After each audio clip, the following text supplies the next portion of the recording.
iPhone 16e starts at just $599.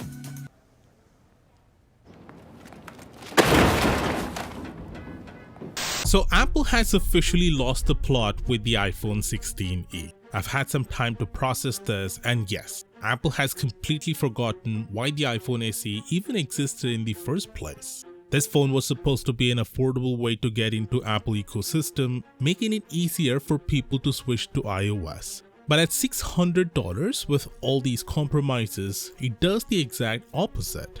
Instead of being an accessible entry point, it's just a bad deal. Let's be real for a second, if you actually compare what's out there, the competition absolutely wipes the floor with this thing. And look, I get it, the iPhone dominates in the US, and Apple is a master at locking people into its ecosystem. A lot of folks considering the iPhone 16e wouldn't even look at an Android phone, no matter how much better the value is. But that doesn't mean Apple should take advantage of its customers by selling them outdated hardware at an inflated price. Just because people will buy it doesn't mean they should.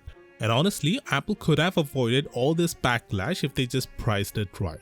If this phone launched at $500, we'd be having an entirely different conversation. At that price, it might have actually been a solid deal. But at $600, it's just insulting. For starters, the iPhone 16e is missing some crucial features, starting with MagSafe, a feature that has been on every other iPhone for years now. And it's not just MagSafe, it doesn't even have an ultra-wideband chip. That means no precision finding for AirTags and no support for upcoming ultra-wideband smart locks. And then there's the display, still 60Hz in 2025. That alone makes this phone feel outdated the second you pick it up. Apple loves to talk about user experience, but apparently that doesn't apply to a smoother display.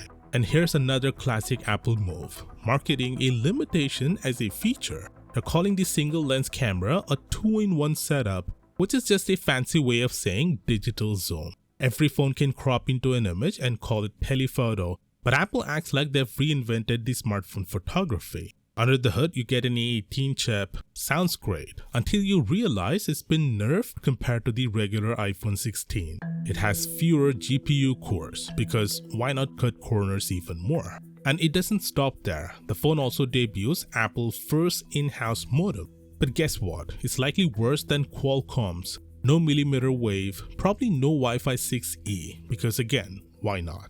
And of course, Apple is using Apple Intelligence to sell this phone, which, let's be honest, is one of the most botched software rollouts we've ever seen. Half of the features aren't even here yet, and by the time they arrive, we'll probably on the iPhone 17. And let's not forget, Apple artificially limited which devices get these features. The iPhone 15 could easily run Apple Intelligence, but Apple decided, oops, only the 15 Pro and newer. Convenient, right? And what does Apple Intelligence actually do? Magic eraser? Google had that 3 years ago. Summarizing text? Cool, but is that really worth upgrading for? Look, at the end of the day, this phone exists for one reason: carrier deals. This is the phone you get for free when you switch carriers or add a new line. And normally that would be fine, except Apple is actively making worse phones just to fit into these deals. Instead of offering a true budget-friendly iPhone, they're selling an overpriced, artificially limited product, knowing most buyers won't care because they're getting it on a payment plan. And if you need proof, just look at the pre-order numbers. When the iPhone 16 Pro Max launched, certain configurations sold out in 18 minutes. Apple had to push delivery dates back within the first hour. That hasn't happened with the iPhone 16e, which means demand is low. But let's be honest, the people buying this phone aren't the one pre-ordering. They're more likely to walk into a store and grab one or get it for free from a carrier. But that doesn't change the fact that Apple is playing its customers like fools. The iPhone SE used to be about value, the iPhone 16e is about profit. Like I've said, Apple could have avoided all this backlash if they had just priced it right. But at this point, I don't think they even care, because they know their customers will buy whatever they throw at them as long as it has an Apple logo on the back.